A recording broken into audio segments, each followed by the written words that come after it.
Hello friends, good evening all of you. Concept classes के YouTube channel में आपका स्वागत है। मैं अभिषेक कुमार आज फिर से मैथमेटिक्स में आपके लिए एक चैप्टर कोऑर्डिनेट का सेकेंड पार्ट लेकर आया हूँ, जिसमें हम लोग आज डिस्टेंस फार्मूला यानी कि दूरी सूत्र के बारे में जानकारी प्राप्त करेंगे। तो दोस्तों, चलते हम लोग डिस्टेंस फार्मूला की ओर देखते हैं।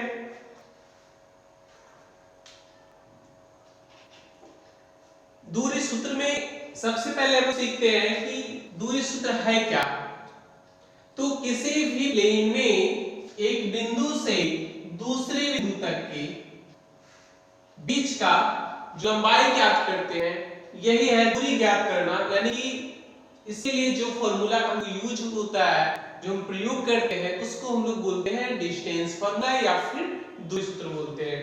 तो सबसे पहले इसके लिए हम एक कोऑर्डिनेट बनाते हैं। प्लेन में एक पॉइंट लेते हैं,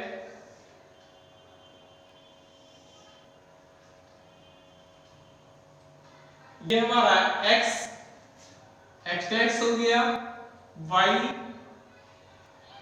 हो गया। ओके, क्लियर है। अब देखते हैं, ये हमारा जो इंटरसेक्शन वाला पार्ट है, ये हमारा मूल बिंदु O होगा, जो कि पिछले क्लास में हम लोग देखे थे इसको। अब ध्यान दीजिएगा कि हम इस प्लेन में एक पॉइंट यहाँ पे ले लिए, हम P ले लिए, और यहाँ पे हम एक पॉइंट Q लेते हैं, और दोनों के बीच की हमको दूरी ज्ञात करना है। तो दूरी कैसे ज्ञात करेंगे, इसको हम लोग डीपली सीखेंगे। सबसे पहले जो यहाँ पे पॉइंट है, इसको यहां से हम लोग मिला लेते हैं, और इसको भी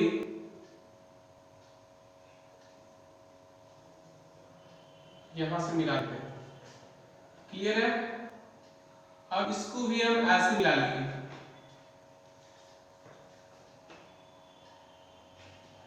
यहां से हम इसको भी मिला लिए। यहाँ पे P पॉइंट जो लिए हैं, इसका निर्देशांक जो है x1 y1 लिए हैं, तथा Q का निर्देशांक x2 y2 लिए हैं। क्लियर है। ध्यान दीजिएगा x1 y1 क्या है और x2 y2 क्या है। इस पॉइंट के लिए x1 मतलब कि y अक्ष से दूरी x1 होगा, यानी कि यहां से यहां तक की दूरी ये हमारा x1 कहलाएगा। क्या कहलाएगा, हमारा x1 कहलाएगा। और यहां से यहां तक की दूरी क्या कहलाएगा, ये x एक्सिस से ऊपर की ओर का ये जो दूरी है y1 जो है x एक्सिस से ऊपर का दूरी है, ये हमारा y1 कहलाएगा। तो इसको डिनोट कर देते हैं से कि ये हमारा y1 है। क्लियर। अब देखते हैं कि ये जो पॉइंट हमारा है, ये x2 है। x2 का मतलब, कहने का मतलब ये y एक्सिस से इसका दूरी है। तो y एक्सिस से दूरी मतलब कि x का वैल्यू यहां तक हमारा क्या है, x2 है। तो यहां तक हम लोग ले लिए इसको, इसका वैल्यू जो है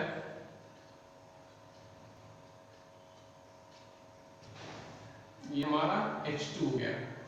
तो ये बीच वाला जो पार्ट बचा है वो क्या बचा हमारा, तो ये देखिए यहां से यहां तक की दूरी जो है x1 है, और ये यहां से यहां की दूरी x2 है। तो ये बीच वाला पार्ट होगा, ये पूरा इतना पार्ट निकालना हमको। तो ये यहां से यहां तक की दूरी अगर हम घटा देंगे, इसमें से इसको घटा देंगे, तो हमारा ये वाला बीच का पार्ट निकलेगा। अर्थात ये पूरा यहां से यहां तक x1, इसमें से x2 ये घटा देंगे, तो ये हमारा पार्ट क्या हो जाएगा, x1 माइनस x2 देगा। क्योंकि यहाँ पे ये आ रहा है, जितना ये उतना ये सेम है। ये हमारा x1 माइनस x2 हो गया, तो ये हमारा x1 माइनस x2।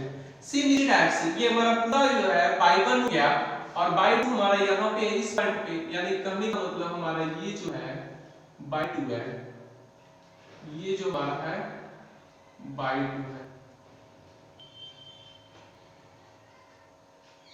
क्लियर है। अब देखते हैं लोग आगे कि y1 y2 हो गया। अब ये पूरा दूरी y1 है, ये हमारा y2 है, तो ये बीच का जो पार्ट होगा वो क्या होगा, ये पूरा में से इसको घटा देंगे तो ये बीच का पार्ट निकल जाएगा, अर्थात ये हमारा जो दूरी होगा, डिस्टेंस जो हमारा होगा क्या होगा, y1 माइनस y2 हो जाएगा। y1 माइनस क्या हो जाएगा, y2 हो जाएगा। ठीक है, क्लियर है। अब ध्यान रखिएगा कि अब जो है हमको एक समकोण त्रिभुज मिल गया है, यहां से सब वैल्यू हम दे देते हैं। PQ हो गया, OB हो गया, OPQ, इसको हम लोग R ले लेते हैं, इसको हम M ले लेते हैं, इसको हम लोग N ले लेते हैं। क्लियर। तो देखिएगा ध्यान से कि ये हमारा 90 डिग्री का एंगल बना रहा है यहाँ पे, यानी कि ये हमारा समकोण त्रिभुज है। अब आप जानते ही हैं कि समकोण त्रिभुज के सामने का भुजा क्या होता है, कर्ण होता है। और समकोण त्रिभुज में लिखते हैं यहां से समकोण त्रिभुज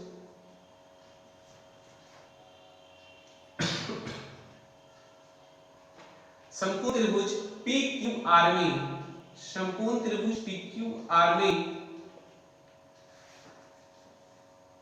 क्या हो जाएगा, कर्ण हमारा PQ है, यानी कि PQ का होल स्क्वायर इक्वल टू हो जाएगा PR का होल स्क्वायर प्लस QR का होल स्क्वायर, क्योंकि कर्ण का स्क्वायर बराबर होता है लंब स्क्वायर प्लस आधार स्क्वायर। तो यहां से हम लोग लिखते हैं PR का स्क्वायर प्लस QR का स्क्वायर, या ऐसे भी लिख सकते हैं, पहले QR को लिख देते हैं, x1 x2 वाला है तो इसको लिख देते हैं, यानी QR का स्क्वायर प्लस हो जाएगा PR का स्क्वायर। क्लियर है। अब इसको देखते हैं कि PQ का स्क्वायर इज इक्वल टू क्या हो जाएगा, तो PQ का स्क्वायर इज इक्वल टू यहां दिया हुआ है। अब PQ बराबर क्या होगा, ये पावर 2 इधर से आप क्या हो जाएगा, पावर 1/2, अर्थात QR का स्क्वायर प्लस PR का स्क्वायर का रूट हो जाएगी। क्लियर है, इतना तो हम लोग जान रहे थे। अब हम लोग आगे देखते हैं इधर, तो PQ बराबर क्या हो जाएगा, PQ बराबर हमारा हो जाएगा, देखिए यहां से PQ बराबर हम निकालते हैं तो रूट ओवर QR का whole square, root over QR का होल स्क्वायर, Q और R दोनों के बीच का दूरी क्या है, x1 माइनस x2 है, इसका स्क्वायर करते हैं हम लोग, QR का स्क्वायर हो गया। क्लियर। अब प्लस PR का स्क्वायर, प्लस रखते हैं यहाँ पे PR का स्क्वायर, PR का वैल्यू क्या हमारा, यहां से यहाँ की दूरी जो है हमारा y1 माइनस y2 है, y1 माइनस y2 है। ये जो हमारा PQ दूरी आया है, PQ जो हमारा ये दूरी आया है, ये वाला पॉइंट हमारा आ गया, तो यही तो हमको ज्ञात करना था, सेम यही पॉइंट हमको ज्ञात करना था, बिंदु P से बिंदु Q के बीच की दूरी यहाँ पे, इसलिए बिंदु P से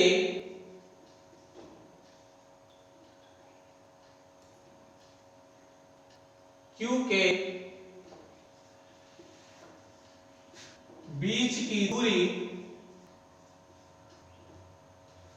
की दूरी PQ बराबर हो जाएगा root over x1 minus x2 का whole square plus y1 minus y2 का होल स्क्वायर। और यही फॉर्मूला जो होता है वो हमारा डिस्टेंस फॉर्मूला, अर्थात दूरी सूत्र इसको बोलते हैं।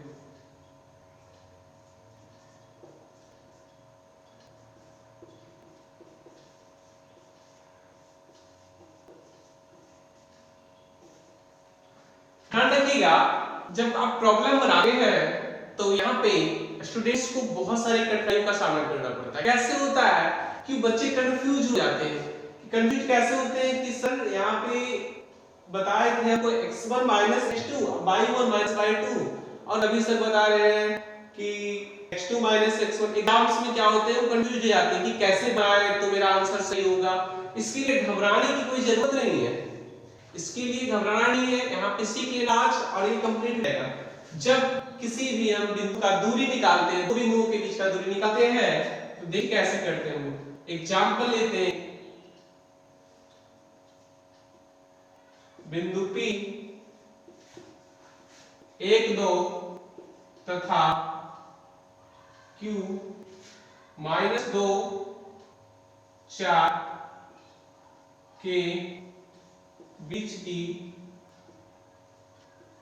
दूरी ज्ञात करें। तो देखते हैं एग्जांपल से हम लोग सीखेंगे।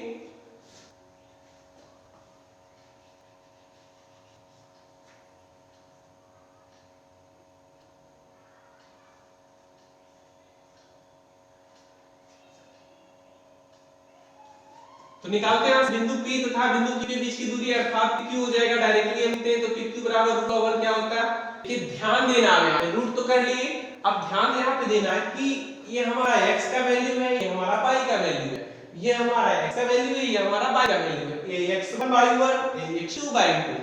तो जब भी आप दूरी निकालते हैं तो ध्यान ये रखना है, रटना नहीं है, x वाले को x के साथ घटाएं, x वाले को x के साथ घटाएं, यानी तो आपको सुविधा पड़ जाए। देखिए एक में से हम घटा लेते हैं माइनस एक माइनस और -2 घटाएंगे तो -2 घटाएंगे क्या हो जाएगा -2 जो है इसमें घटेगा तो माइनस माइनस प्लस 2 हो जाएगा होल स्क्वायर प्लस। अब देखिए y में से y को घटाना है y1 y2, तो जरूरी नहीं कि y1 y2, आपको जो सुविधा लगे वो कीजिए। आपको 2 में से 4 घटाना लग रहा है कि थोड़ा सा अल्टर, तो 4 में से 2 घटा लीजिए ना, y वाले को सिर्फ y के साथ घटाना, तो 4 - 2 कर लिए इसका स्क्वायर। क्लियर हो गया। x वाले से समझिएगा, x वाले को x के साथ घटाए और y वाले को y के साथ घटाए। क्लियर। यहां से निकाल दें लोग इज इक्वल टू जाएगा रूट ओवर 1 और 2 3, 3 का स्क्वायर 9 प्लस 4 में से 2 घटेगा तो 2, 2 का स्क्वायर 4 बराबर कितना आ गया √13। इसको यूनिट या इकाई बोल सकते हैं। यही मेरा आंसर हो गया। क्लियर है। तो हम लोग आज यहां सीखे दूरी सूत्र। दूरी सूत्र के लिए घबराने का कोई जरूरत नहीं है। ध्यान ये रखना कि x वाले को x के साथ घटाना है, y वाले को y के साथ घटाना है और उसका स्क्वायर करके जोड़ देना है, ठीक है, और फिर उसका वर्गमूल ज्ञात करना है। यही हमारा दूरी सूत्र है। क्लियर है फ्रेंड्स। चलिए आगे हम लोग अब सीखते हैं। इसके बाद इसको हम लोग मिटाते हैं।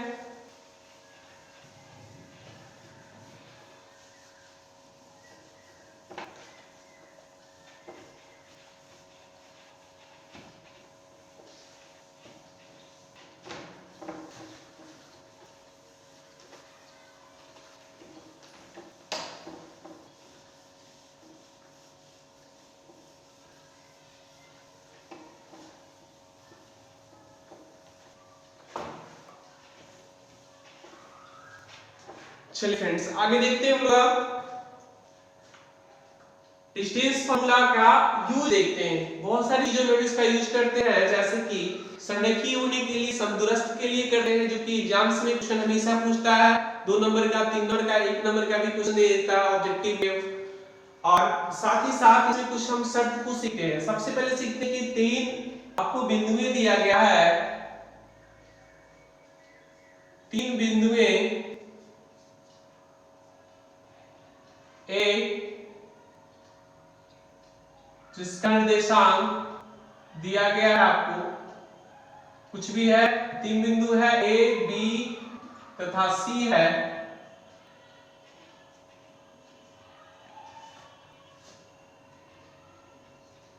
यह तीनों बिंदुएं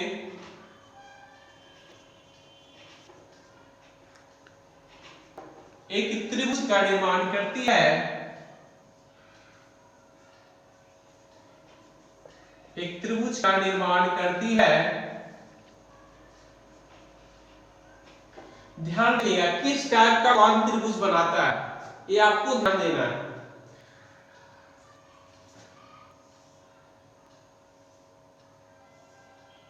बहुत ही डिटेल हम समझाएंगे यहाँ पे आप लोगों को, ताकि एग्जाम से आपका एक भी क्वेश्चन छूटेगा नहीं। ये बिंदु ए है, बिंदु बी है, बिंदु सी है। सपोज इसका कोऑर्डिनेट आपका जो है x1 y1, इसका x2 y2, इसका x3 y3 है, कुछ भी रहे। लिख देते हैं यहाँ पे हम x1 y1, ये हमारा x2 y2, ये हमारा हो गया x3 y3। अब देखिएगा ये तीनों आपका जो बिंदु है इसका कोऑर्डिनेट आपको दिया गया, आप इससे त्रिभुज के प्रकार के बारे में आप यहां से बता सकते हैं कि कौन सा त्रिभुज का प्रकृति क्या है, नेचर क्या है उसका। तो अभी हम आपको बता रहे हैं x1, जैसे कि दूरी निकालने के लिए x1 y1 और x2 y2 दो को बिंदु दिया गया है यहाँ पे। तो दोनों के बीच की दूरी ज्ञात करना है, इसे हमको निकालना AB। तो क्या करेंगे, रूट ओवर x1 - x2 या x2 - x1 करेंगे, इसका स्क्वायर प्लस y1 में से y2 को घटाएंगे या y2 में से y1 को घटाएंगे, इसका स्क्वायर। क्लियर हो जाएगा, ये हम यहां से निकाल लेंगे। तो यही देखते हैं फर्स्ट वाला कि त्रिभुज जो होगा समबाहु त्रिभुज होगा। ये त्रिभुज जो है समबाहु त्रिभुज होगा। कब होगा समबाहु त्रिभुज? समबाहु मतलब क्या होता है? सम मतलब बराबर, अब बाहु मतलब भुजा। सम मतलब बराबर, बाहु मतलब क्या होता है? भुजा। मतलब कि वैसा त्रिभुज जिसकी सभी भुजाएं यानी तीनों भुजाएं आपस में बराबर हो, उसको समबाहु त्रिभुज कहते हैं। तो आपस में तीनों भुजाओं का मान बराबर होना चाहिए, अर्थात AB का जो वैल्यू होगा वही वैल्यू BC का होना चाहिए, वही वैल्यू AC का होना चाहिए। कंफर्म है यहाँ से AB बराबर BC बराबर AC। अगर AB बराबर BC बराबर AC अगर आ गया तो हम लोग जानेंगे ये त्रिभुज कैसा त्रिभुज है, समबाहु त्रिभुज है। तो AB निकालने के लिए डिस्टेंस फार्मूला का हम लोग यूज करेंगे, BC निकालने के लिए डिस्टेंस फार्मूला, AC निकालने के लिए भी डिस्टेंस फार्मूला का यूज करेंगे। दूसरा त्रिभुज हम लोग देखते हैं समद्विबाहु त्रिभुज। समद्विबाहु त्रिभुज,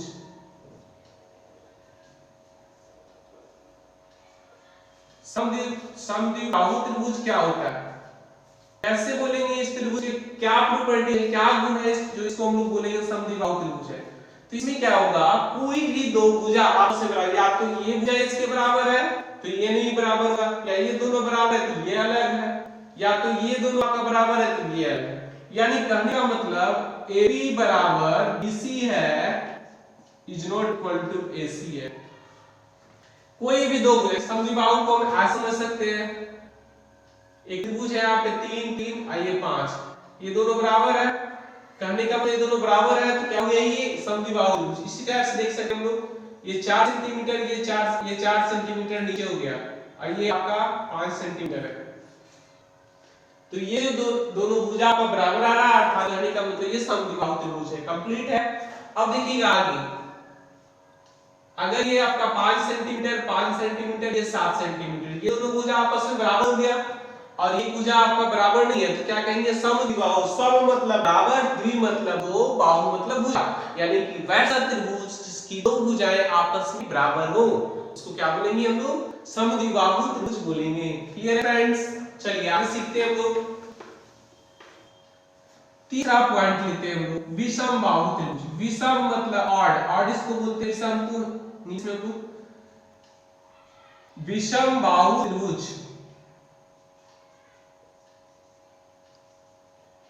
रीजनिंग देखते हैं, आप लोग पढ़ते होंगे शायद या पढ़े होंगे कभी, तो देखते होंगे कि विषम छांटने का मतलब ऑड, यानी कौन सबसे अलग है।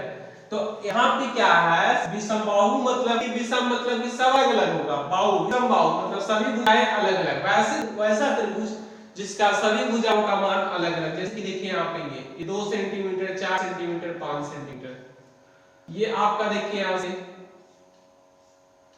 3 7 10 सेंटीमीटर, या इसको हम कर देते हैं 5, यानी कि तीनों भुजाओं का मान क्या है हमारा, अलग अलग है। तो ये कैसा त्रिभुज होगा, विषमबाहु त्रिभुज। अर्थात कहने का मतलब इसमें AB is not equal to BC is not equal to AC, complete है, यानी कि इसमें कोई भी भुजा आपस में बराबर नहीं होगा। अर्थात ये जब भी प्रॉपर्टी आपके सामने आता है, जैसे कि देता है 3 को बिंदु दिया कि बिंदु A B C, उसका निर्देशांक दे दिया आपके सामने और तीनों बिंदु के बारे में पूछेगा एग्जाम में कि क्या ये त्रिभुज समद्विबाहु त्रिभुज के शीर्ष है, तो यहाँ पे आपको चेक करना पड़ेगा डिस्टेंस फार्मूला से, AB का वैल्यू निकालिए, BC निकालिए, AC निकालिए। देखिए अगर कोई दो भुजा अगर आपके पास बराबर हो गया, कहेंगे कि समद्विबाहु त्रिभुज का ये रूल्स फॉलो कर रहा है, शर्त पूरा कर रहा है। अगर तीनों भुजा बराबर है क्या कहेंगे, उसको समबाहु त्रिभुज बोलेंगे। कोई भी भुजा बराबर नहीं हुआ तो क्या बोलेंगे, उसको हम लोग विषमबाहु त्रिभुज बोलेंगे। अब देखिए समकोण त्रिभुज के बारे में सीखते हैं। समकोण त्रिभुज क्या होता है, कैसे पकड़ेंगे इसको हम, डिस्टेंस फार्मूला से, डिस्टेंस फार्मूला के यूज से कि ये त्रिभुज जो है समकोण त्रिभुज है। ध्यान दीजिएगा, तो समकोण त्रिभुज क्या होता है, कोण से यहां मतलब है नहीं, आपको डिस्टेंस फार्मूला लगाना है आपको ABC। तो ध्यान देना, डिस्टेंस फार्मूला लगाएंगे तो कैसे ज्ञात करेंगे, ध्यान में भी आपको रखना कि जस्ट इसके पहले बताए थे डिस्टेंस फार्मूला में यूज हुआ था। 90 डिग्री के सामने की भुजा ये कर्ण होता है, तो यहाँ पे आपको एक रूल्स फॉलो होगा, AC का स्क्वायर यानी कि ये कर्ण का स्क्वायर बराबर लंब का स्क्वायर प्लस आधार का स्क्वायर यानी कि AB का स्क्वायर प्लस BC का स्क्वायर। ये अगर आप रूल्स फॉलो कर रहा है तो कहेंगे कि ये कौन सा त्रिभुज है, समकोण त्रिभुज है। एक पॉइंट आपको और बहुत ज्यादा क्रिटिकल कर दिया है, थोड़ा सा इसको टेक्निकल बना दिया है। इस पॉइंट को हम लोग इस रूप में देखते हैं, समद्विबाहु समकोण त्रिभुज, समद्विबाहु समकोण त्रिभुज। समबाहु समकोण त्रिभुज क्या कहेंगे, जैसे इसमें इसका एग्जांपल क्या है, जैसे कि ये 3 है, ये 4 है, तो ये 5 हो जाएगा। देखिए इसका 3 इसका निकालेंगे 3 सेंटीमीटर है, 4 सेंटीमीटर, ये 5 सेंटीमीटर सपोज दैट आ गया। तो ये इसका स्क्वायर निकालेंगे, 3 का स्क्वायर कितना हो गया 9, 4 का स्क्वायर तो 16 और रूट इसका निकालेंगे, देखिए 16 9 25, 5 का स्क्वायर आ गया ना, ये 25 आया। 25 का मतलब क्या हुआ, ये 5 का स्क्वायर, ठीक है, सॉरी 5 का स्क्वायर नहीं 5 आएगा, इसका स्क्वायर किया और रूट लगा दिया ना, उधर से स्क्वायर पावर इधर पावर 1/2 हो गया, रूट 25 इज इक्वल टू क्या हो गया 5 हो गया। क्लियर है, यानी ये भुजा बराबर क्या हो गया, या इसका स्क्वायर 5 का स्क्वायर करेंगे तो इसका स्क्वायर 3 का स्क्वायर प्लस 4 का स्क्वायर जोड़ देंगे तो आपको क्लियर है आ जाएगा। तो ये हमारा जो है समकोण त्रिभुज के लिए रूल्स फॉलो करा था, ठीक है। लेकिन समद्विबाहु समकोण त्रिभुज क्या होगा, तो इसमें भी सेम रूल्स है। जैसे कि देखते हैं यहाँ पे हमारा 1 है और 1 है, ये √2 है, तो देखिए इसका स्क्वायर करेंगे तो 1 का स्क्वायर 1 प्लस इसका स्क्वायर करेंगे, ये करना था ना, AB प्लस BC,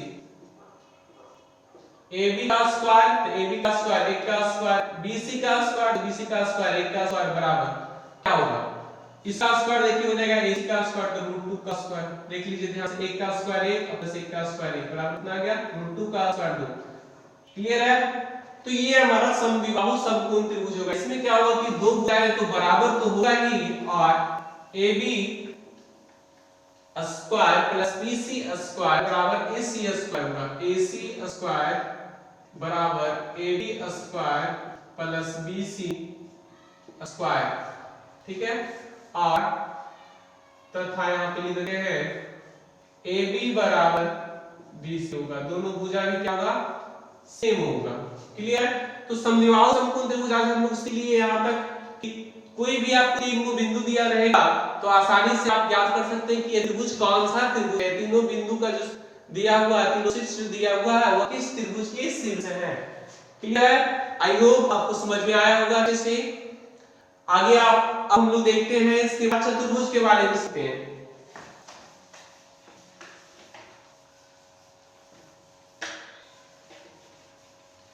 हम लोग 4 बिंदु पे प्रैक्टिस करेंगे, 4 बिंदु पे प्रैक्टिस करेंगे तो क्या होता है, ध्यान से देखिएगा, बहुत ही खास होने वाला है, एग्जाम्स में आपको पूछेगा, इससे 2 से 3 नंबर के क्वेश्चन एकदम कंफर्म है, बिहार बोर्ड के एग्जाम्स में पूछेगा। और ऐसा नहीं किसी भी 10th क्लास के लिए ओनली है, आप जनरल कंपटीशन की तैयारी कर रहे हैं तो उसके लिए बेहद खास है, बहुत ज्यादा इंपॉर्टेंट है आपके लिए, इसको ध्यान से समझिए। आगे भी आपको नेक्स्ट वीडियो मिलते रहेगा, अब लगातार आपको वीडियो मिलेगा।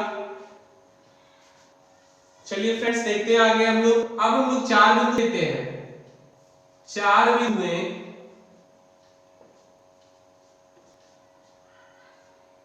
A, P, C तथा D किसी चतुर्भुज के शीर्ष है।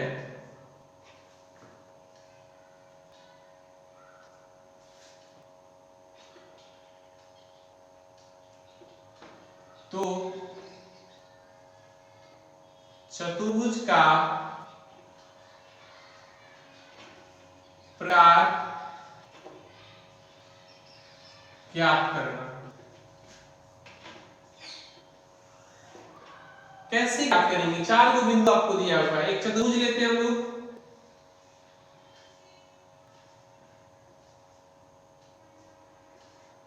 4 बिंदु ले लिए। अब कैसे ज्ञात करेंगे हम लोग कि यह जो है कौन सा चतुर्भुज है, वर्ग है, आयत है, समांतर चतुर्भुज है या समचतुर्भुज है, कैसा चतुर्भुज है, इसको हम लोग कैसे ज्ञात करते हैं? तो इसको भी हम लोग बेसेल फार्मूला के ही यूज से ज्ञात करते हैं। तो देखिए सबसे पहले यहाँ पे हम निकालते हैं, फर्स्ट पॉइंट हमारा है वर्ग। ध्यान रखिएगा कि वर्ग के लिए क्या क्या चीज शर्त है। तो एक चतुर्भुज जो है वर्ग कब होगा? वर्ग करने का मतलब स्क्वायर, ध्यान रखिएगा स्क्वायर, स्क्वायर का मतलब कि ये ऐसा वाला स्क्वायर हो गया ये, ठीक है। इसमें क्या है कि AB बराबर BC बराबर CD बराबर AD होना चाहिए, ठीक है। ये वर्ग कब होगा? AB बराबर BC बराबर CD बराबर AD अगर हो गया, ये चारों भुजा आपस में जब बराबर हो गया तो कहेंगे कि वर्ग है। और साथ ही साथ इतना नहीं, और भी अभी कुछ देखना हम लोग को, ये देखना है कि ये वाला जो विकर्ण हमारा है AC और ये विकर्ण हमारा BD है, ये दोनों विकर्ण भी हमारा समान होना चाहिए। विकर्ण कैसे निकाल, ये भी तो ये दूर निकल जाएगा, ये भी दूर निकल जाएगा, ये भी निकल जाएगा, ये भी निकल जाएगा। अब AC कैसे निकालें? इसका जो कोऑर्डिनेट दिया है इसका कोऑर्डिनेट, दोनों के बीच का दूरी निकाल लेंगे आसानी से। फिर देखिए BD विकर्ण निकालने के लिए भी हम वही काम करेंगे, B और D के बीच की दूरी निकाल लेंगे, B विकर्ण निकल गया। देखेंगे कि अगर चारों भुजा आपस में बराबर है तथा विकर्ण AC और BD भी बराबर है तो क्या करेंगे इसको हम लोग, किया जो है चतुर्भुज कैसा है? एक वर्ग है। चतुर्भुज का प्रकार क्या होगा? ये वर्ग होगा, ठीक है। क्लियर है यहां तक? आगे देखते हैं सेकंड पॉइंट, आयत देखते हैं। कैसे किस चतुर्भुज को आयत बोलेंगे? आयत के लिए क्या शर्त है कि AB बराबर, आयत का मतलब है कि जिसकी आमने सामने की भुजाएं बराबर हो, मतलब कि इसका सामने AB का सामने का भुजा क्या हो गया? CD हो गया, और BC के सामने का भुजा ये हमारा AD है। अर्थात करने का मतलब AB बराबर CD, समानांतर तो है ही, बराबर की बात करते हैं हम लोग, क्योंकि दूरी निकालना था, दूरी निकालेंगे देखेंगे कौन कौन बराबर आ रहा है। तो AB बराबर CD और BC बराबर AD होना चाहिए, BC बराबर AD। साथ ही साथ क्या है हमारा, ये तो विकर्ण जो है AC और BD दोनों भी इक्वल होना चाहिए। देखिए थोड़ा सा का फर्क है, यहाँ चारों भुजाएं बराबर था, विकर्ण भी बराबर था। यहाँ पे क्या है आपका, ये दोनों आमने सामने की भुजाएं बराबर है और ये दोनों आपस में विकर्ण भी क्या है? आपस में इक्वल है। तीसरा पॉइंट हम लोग देखते हैं,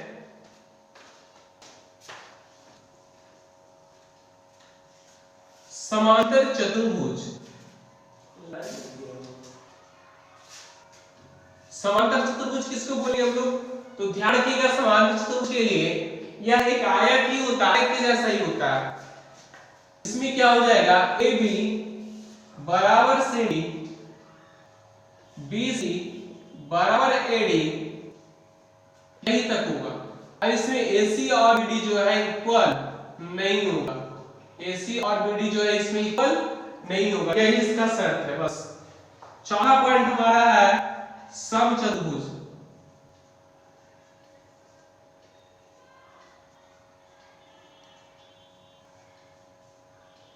समचतुर्भुज का क्या है शर्त कि AB बराबर BC बराबर CD बराबर AD ये होगा, परंतु यहां देखिए वर्ग में यही हो रहा था, लेकिन यहां विकर्ण भी बराबर रहा था, लेकिन इससे विकर्ण जो है बराबर नहीं होगा, विकर्ण बराबर नहीं होगा। अगर ये रूल्स इतना फॉलो करता है, इतना शर्त अगर ये फॉलो करता है तो इसका प्रकार हम आसानी से ढूंढ लेंगे। अगर ये चारों भुजा बराबर और दोनों विकर्ण बराबर तो क्या होगा? वर्ग होगा।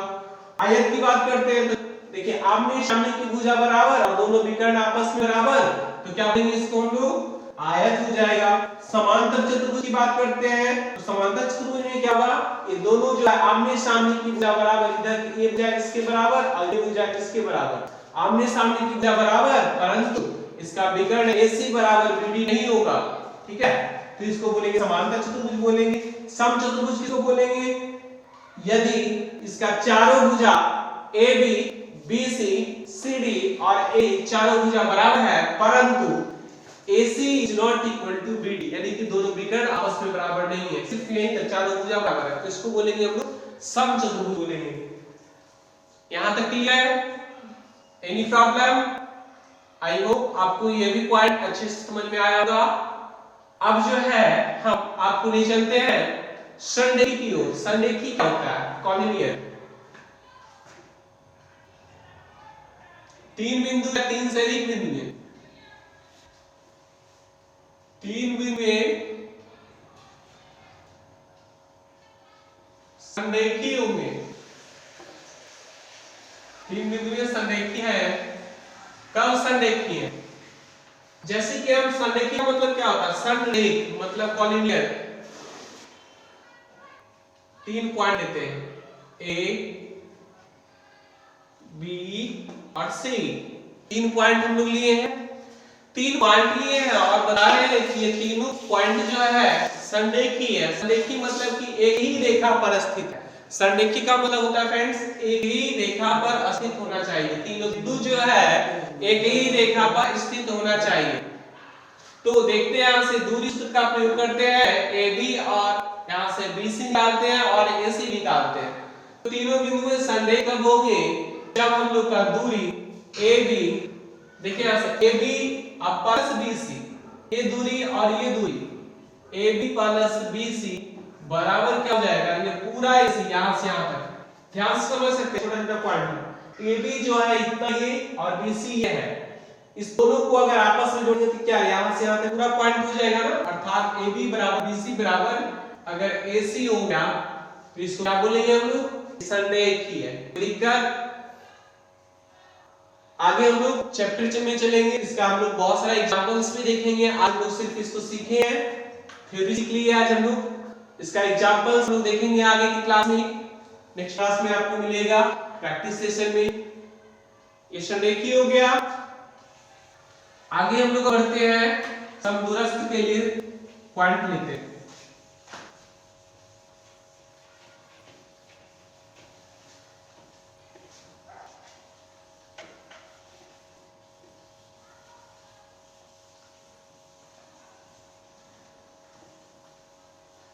आपके बुक्स में बहुत सारे क्वेश्चंस हैं, उसको आप लोग पढ़िएगा। प्रॉब्लम होगा कमेंट सेक्शन में आप लोग कमेंट कर सकते हैं। ज्यादा अगर प्रॉब्लम होगा तो हम आपके बुक का सॉल्यूशन भी आपको कराएंगे प्रैक्टिस के लिए। तो देखते हैं हम लोग समदूरस्थ के बारे में, क्योंकि टॉपिक अगर आप सीख जाइएगा तो निश्चित रूप से आपका पूरा क्वेश्चन सॉल्यूशन हो जाएगा, सॉल्व हो जाएगा। देखते हैं समदूरस्थ के बारे में। इक्वल डिस्टेंस,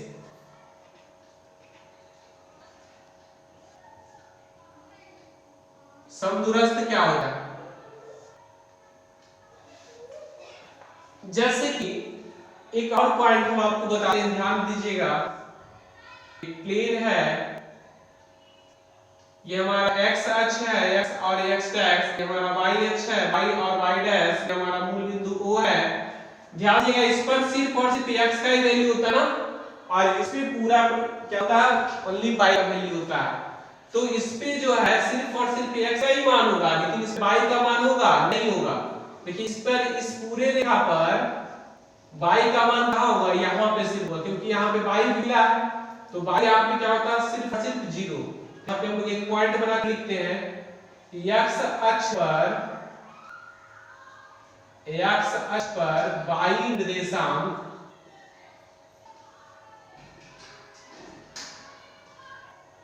y निर्देशांक 0 होता है, 0 होता है। आगे देखते हैं हम लोग, एक पॉइंट और है इसी का, y अक्ष पर x निर्देशांक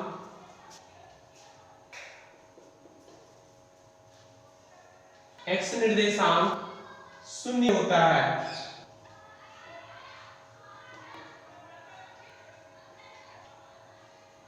देखिए y एक्स पर क्या हो जाएगा? x का निर्देशांक क्या होगा हमारा? तो ये पूरे बाई अक्ष पर कहां पे x का मान कुछ मिल रहा है, x का कट रहा है तो यहां पे कट रहा है, यहां पे x का मान क्या होता है 0, अर्थात मूल बिंदु का नियामक क्या होता है 0 0 होता है। तो क्लियर है, समझ में आ गया होगा। x अक्ष पर y निर्देशांक 0 होता है और y अक्ष पर x निर्देशांक हमारा y अक्ष पर x निर्देशांक 0 होता है। क्लियर।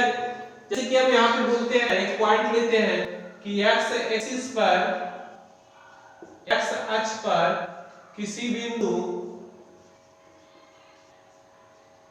P का निर्देशांक x अक्ष पर किसी बिंदु P का निर्देशांक क्या होगा, तो x का तो कुछ मान होगा x अक्ष पर। देखिए तो x अक्ष पर हमको किसी बिंदु P का निर्देशांक हमको ज्ञात करना है, तो निर्देशांक सर्वप्रथम x का वैल्यू लिखा था, फिर y का। तो x का वैल्यू मान लेते हैं x क्या है, x के जगह पे कुछ भी होगा, लेकिन y के जगह पे क्या होगा, ओनली यहाँ पे 0 होगा। इसी तरह से सेम है, इसको हम लोग क्या लिखते हैं, इस तरह से हम देखते हैं y अक्ष पर किसी बिंदु P का निर्देशांक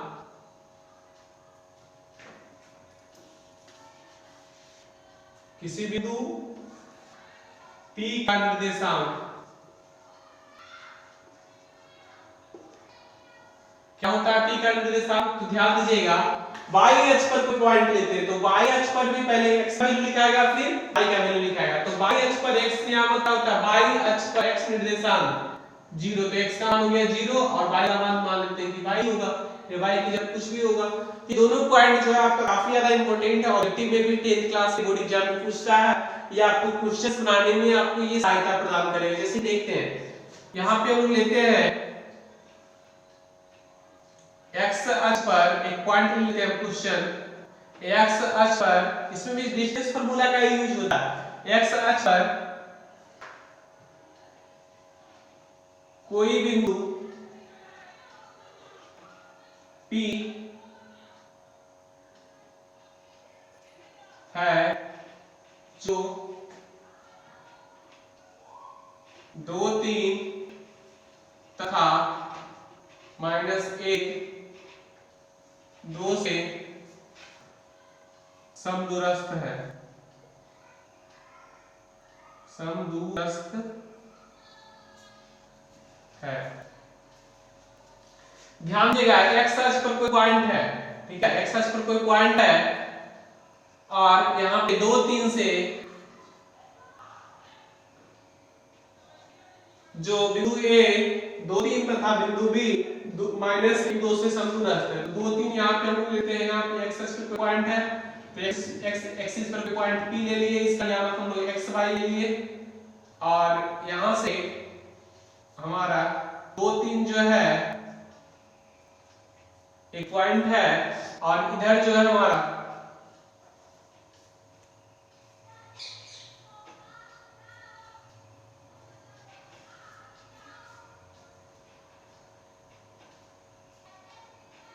ये पॉइंट हमारा A और ये हमारा एक पॉइंट B ले लिए, ठीक है। इस टाइप का किसी भी टाइप का ऐसे भी बना सकते हैं, कोई दिक्कत नहीं है, सिर्फ समझना आपको, ठीक है। जरूरी नहीं है कि कोऑर्डिनेट में प्लेन में आप दिखाएंगे तो फिर आपको रियल में दिखेगा, ऐसे आप समझने के लिए कुछ भी ले सकते हैं।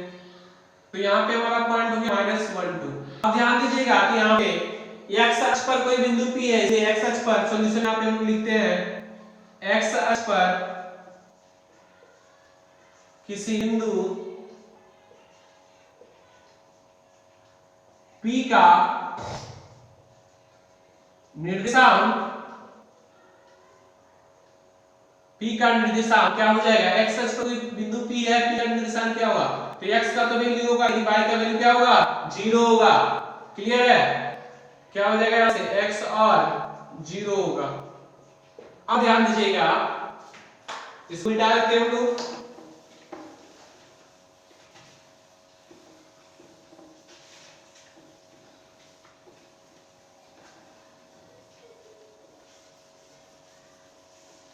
अब देखते हैं डिस्टेंस डिस्टेंस फार्मूला हम लोग यूज करते हैं।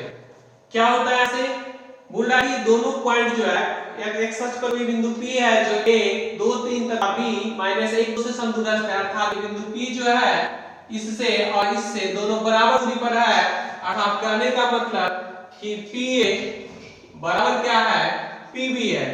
PA बराबर क्या है PB है। तो PA बराबर PB कैसे निकालेंगे? तो इसका हम स्क्वायर करते हैं, दोनों तरफ स्क्वायर करने पर दोनों तरफ स्क्वायर कर लेते हैं, आसानी से निकल जाएगा। तो रूट में फिर निकलेगा, दोनों तरफ स्क्वायर करने पर कोई दिक्कत नहीं क्योंकि दोनों इक्वल है। दोनों तरफ वर्ग करने पर क्या हो जाएगा? ये इंप्लाइज दैट PA स्क्वायर बराबर PB स्क्वायर। आप ध्यान से देखिएगा, इसका स्क्वायर निकालते हैं तो क्या हो जाएगा? PA बराबर निकल जाएगा PA का होल स्क्वायर, PA का स्क्वायर बराबर PB का स्क्वायर निकालना था आपको। तो PA बराबर हमारा क्या है? ध्यान दीजिएगा PA यहां से यहां तक का, तो इसको हम लोग लिखते हैं रूट ओवर, रूट में नहीं डालते क्योंकि PA नहीं निकालना है। इस दोनों बिंदुओं के बीच का डिस्टेंस हमको निकालना हो जाएगा x - 2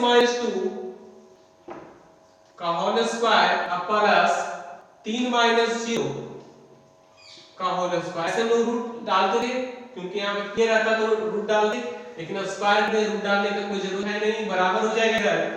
इधर से निकालते हैं, देखिए अभी हम घटाएं इसमें से इसको, अब हम इसमें से इसको घटा सकते हैं, कोई दिक्कत नहीं। x वाले को सिर्फ x के साथ घटाएंगे, क्या हो जाएगा? ये x हमारा है, इसमें से घटाना है इसको, ये पहले वाले को x वाले को, तो -1 है, इसको घटाएंगे, माइनस में से x -1 करेंगे तो +1 हो जाएगा, और इसका स्क्वायर करेंगे प्लस 2 में से 0 घटाते हैं, 0 - 2 भी करेंगे, कोई दिक्कत नहीं होगा।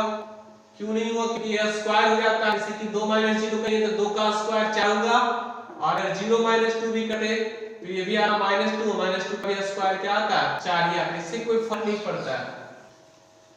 अब ध्यान दीजिएगा, आपको इक्वेशन मिल गया होगा, यहां से इंप्लाइज दैट x - 2 का होल स्क्वायर अर्थात x स्क्वायर a - b का होल स्क्वायर तोड़ देते हैं स्क्वायर -2a, तो 2 गुना a गुना b, तो -2 गुना a, तो 2 गुना x 2x और गुना 2 तो 4x और प्लस 2 का स्क्वायर 4, तो प्लस हो जाएगा 3 - 0 बराबर 3, 3 का स्क्वायर 9 बराबर इधर हो जाएगा x + 1 का स्क्वायर, तो a + b का स्क्वायर हम लोग जानते हैं, a square + b square + 2ab, तो a स्क्वायर होता है x स्क्वायर + 2ab करते हैं, तो 2 गुना a का मान है x, b का मान 1, 2 गुना x 2x और 2x को 1 के साथ गुना करेंगे तो 2x हो जाएगा, और प्लस b का स्क्वायर यानी 1 का स्क्वायर 1 प्लस 2 - 0 तो 2 और 2 का स्क्वायर कितना हो जाएगा? 4।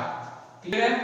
इंप्लाई दैट x स्क्वायर की ध्यान से इस x स्क्वायर को हम इधर लाएंगे, क्या हो जाएगा? ये माइनस हो जाएगा, नेगेटिव हो जाएगा, अर्थात x स्क्वायर में x स्क्वायर आके घट जाएगा, 0 हो जाएगा, तो हम लोग यहीं पे काटते हैं इसको, x स्क्वायर खत्म हो गया। क्लियर है? देखिए इस x स्क्वायर को इधर लाएंगे तो माइनस में हो जाएगा ना, और ये x स्क्वायर पॉजिटिव है, ये वाला इधर आएगा तो माइनस में आएगा, 0 हो जाएगा, इसलिए x स्क्वायर खत्म हो गया।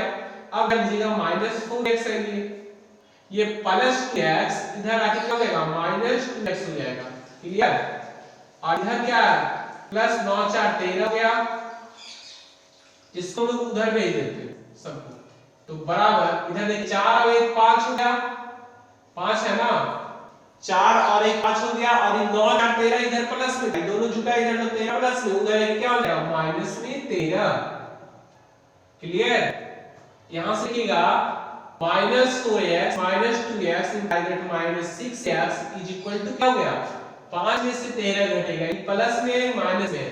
आगे क्लास में हम आपको एक बेसिक कॉन्सेप्ट भी देंगे, अभी हम स्टार्ट कर दिए हैं कोऑर्डिनेट ज्योमेट्री, बट पीछे वाले बहुत सारे स्टूडेंट का कैलकुलेशन कंप्लीट नहीं है, तो हम उनके स्पेशली एक वीडियो लाएंगे, इसमें कैलकुलेशन की बात करेंगे। तो देखते हैं, ध्यान से थोड़ा सा समझ लेते हैं। यहाँ पे हम लोग ये प्लस में माइनस में, तो आपस में क्या करेंगे? इसको घटाएंगे, 13 में 5 घटेगा तो 8, जो संख्या बड़ा उसका चिन्ह लिख देंगे, तो -8। क्लियर है? माइनस माइनस देखिए खत्म हो गया, 6x बराबर 8, तो x बराबर क्या हो गया? गुना में 6, इधर आके भागा में 6, 8 बटा 6,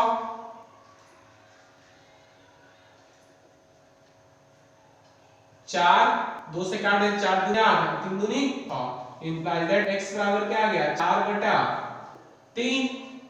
आप ध्यान दीजिएगा, तो हमको निकल गया यहाँ से x आ चुका बिंदु जो है, अतः बिंदु P का निर्देशांक, बिंदु P का निर्देशांक क्या हो गया, x0 माने थे ना, x0 इज इक्वल टू क्या हो जाएगा, माइनस, यहां से माइनस नहीं सॉरी 4/3 और 0। x का वैल्यू कितना आया था हमको, 4/3 और ये हो गया हमारा 0, बिंदु P का निर्देशांक।